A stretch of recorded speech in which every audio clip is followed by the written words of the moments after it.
Halo teman-teman, balik lagi dengan saya Wendy dan Ria di jurusan Sistem Informasi. Di video ini saya akan memberikan tema membawa tema perkembangan flora dan fauna dari ajaran agama Buddha. Nah, di video ini saya ditemani oleh teman saya bernama Zen. Zen, gimana nih Zen? Kabar lu Zen? Baik. Kita ketemu lagi nih ya. Nah, Ini tentang apa tadi? Flora fauna? Iya, pelestarian flora dan fauna menurut ajaran agama Buddha. Oh, pelestarian. Iya. Oh, ada aturannya juga ya? Iya, betul. Oke. Nah, gue jelasin dulu gini ya. Pertama ya kan, dalam ajaran agama Buddha itu, semua makhluk itu bisa bilang tuh memiliki hak untuk hidup, bisa bilang tuh untuk dihormati lah. Oke. Karena kan ajaran utama Buddha itu kan kayak disebut dengan bahasa palinya kan, ahima atau enggak anti kekerasan lah. Oke. Maaf, ahimsa. Ahimsa. Ahimsa. Iya, Oke. yang artinya anti kekerasan. Hmm. Nah, itu kan di sini tuh nggak hanya berlaku pada manusia, tapi berlaku juga pada hewan dan tumbuhan gitulah.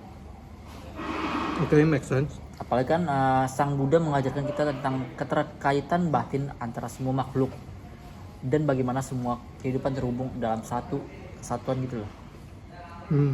Yang bisa bilang itu disebut dengan samsara atau bisa bilang itu siklus kelahiran dan kematian. Oke. Nah, flora dan perspektif Buddhisme ini kayak apa sih? Gue jelasin nih. Dalam ajaran agama Buddha itu, tumbuhan itu bisa bilang tuh nggak dianggap sebagai makhluk yang memiliki kesadaran seperti manusia. Iya. Tetapi tetap dihormati gitulah. Iya, make sense. Contohnya kayak lu misalnya pohon bodi nih, gua ambil contoh ya.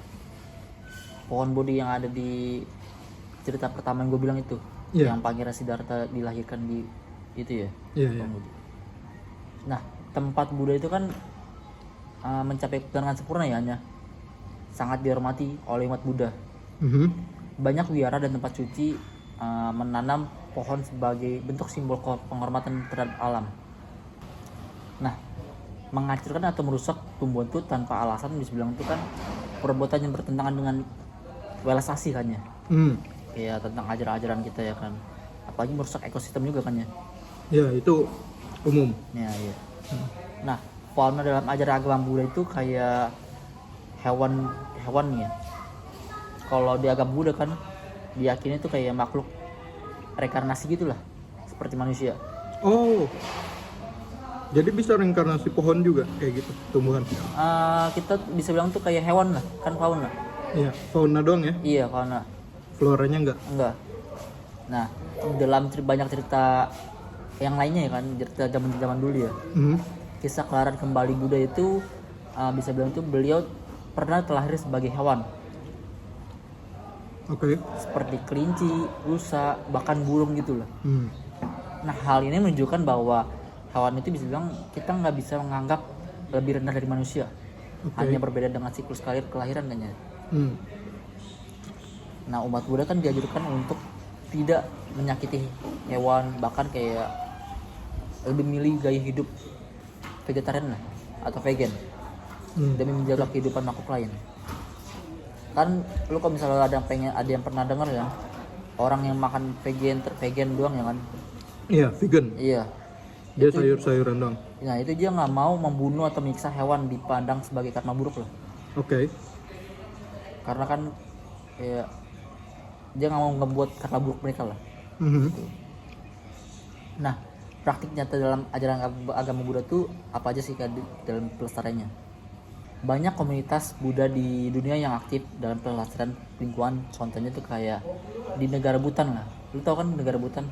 Negara? Bhutan. Iya. Dia nggak terlalu besar sih, cuma negara kecil aja. Gue pernah denger gitu namanya.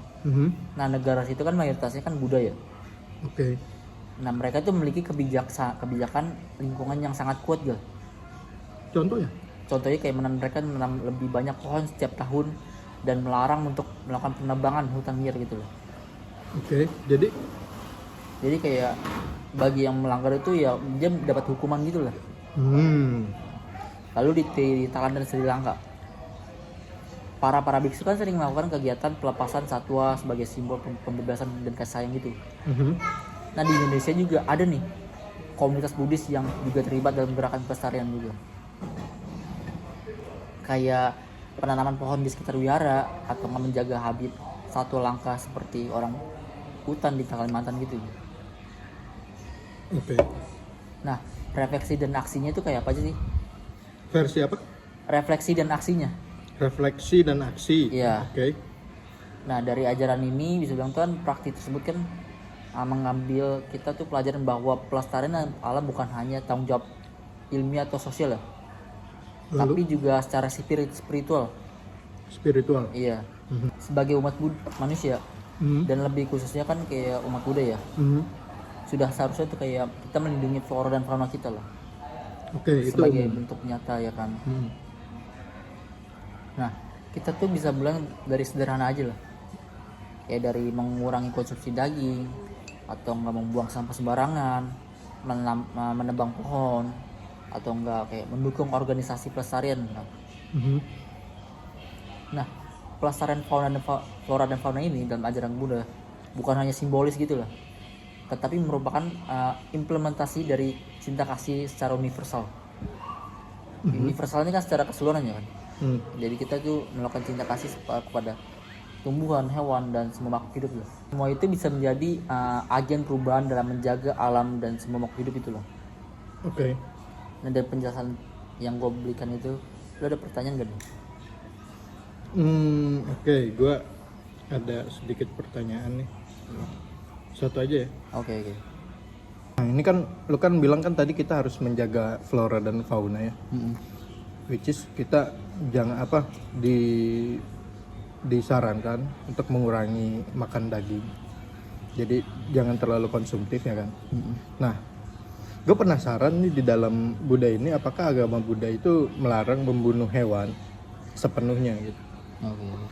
Nah, pertanyaan bagus bisa bilang. Untuk jawaban gue sendiri ya,